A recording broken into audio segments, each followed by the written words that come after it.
My name's Ben Eagle. I'm a director of the British Buckthorn Company.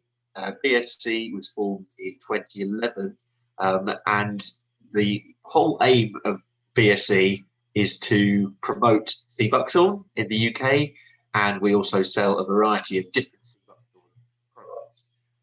BSC started for us as a way of diversifying our farm. So we're right out at Kerberlis Open by the really beautiful Hampton Water National Nature Reserve, but around about half the farm is at long-term threat from the sea. So we were looking for a crop that we could grow on a much smaller acreage, a much smaller area of land that could be profitable and provide a sustainable future for the business. And it's taken us all over the world learning about what is an absolutely incredible plant.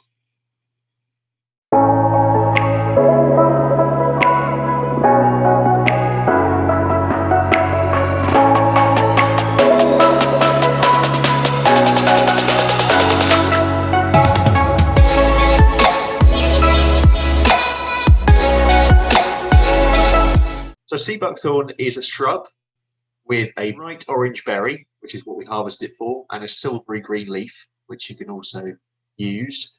It is, clues in the name, it is quite thorny, but we actually grow some thornless varieties here on the farm. The headline is that it is a power pack of health, really. So there's 190 different bionutrients within it, and it's this combination from omegas 3, 6, 7, and 9, and vitamins A, C, and E. So it's the real polyphenols. It's a real power pack of nutrients. It's that bright orange color comes through. If you cook with it, it makes fantastic sorbet. So from food and drink to pharmaceuticals and cosmetics, it's really broad.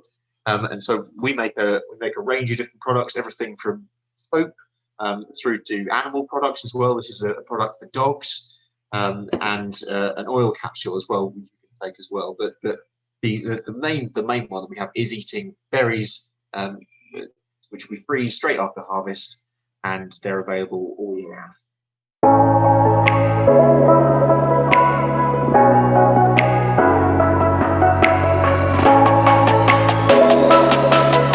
The farm itself, let's go back 20 years to start off, which is where this sort of story started. When the cows went, we used to be a dairy farm. The cows were sold, and we were faced with what is our future going to be?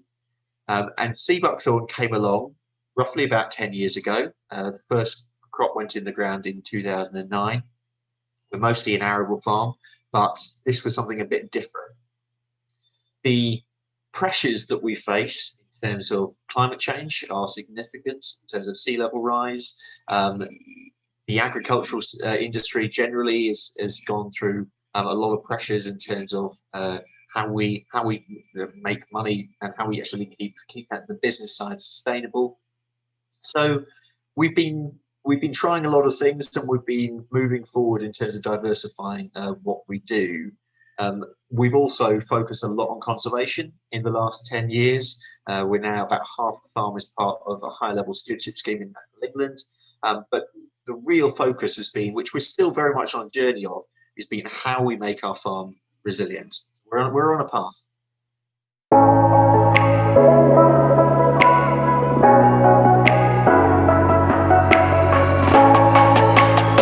The local environment itself is incredibly important to us. Conservation on the farm is very important to us, and it's one of three key things that we want to do. We want to focus on food, we want to focus on wildlife, and we want to focus on people. And all of those three things, we think, comes together with what we're doing. So roughly half the farm is in some sort of stewardship scheme. But in terms of managing the time as well, because conservation itself takes time, one of the great things about sea buckthorn is that by putting the plants in themselves, the plants themselves will last for upward of 20 years. So the orchards that we're establishing, we have when you're in the orchard, you'll see hares. There's kestrels above. There's voles at the base of the plants as well, and it's created this new system. We are farming it organically as well, which is important to us. So there's no sprays. no external inputs other than organic inputs, and it is quite management intensive, but that comes across in the quality of the product, we like to think, and this is all about the ethos of what we're trying to do. The farm exists not just for us, the business, but for the local community itself, and critically for the wildlife on it as well.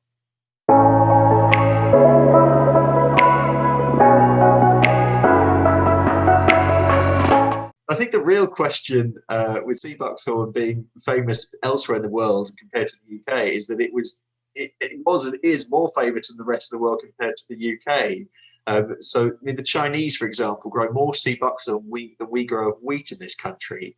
The Russians have been breeding it since the 1920s. Germany have a large cosmetics market, which is all to do with buckthorn, and the Latvians last year the market was worth about 700,000 euros.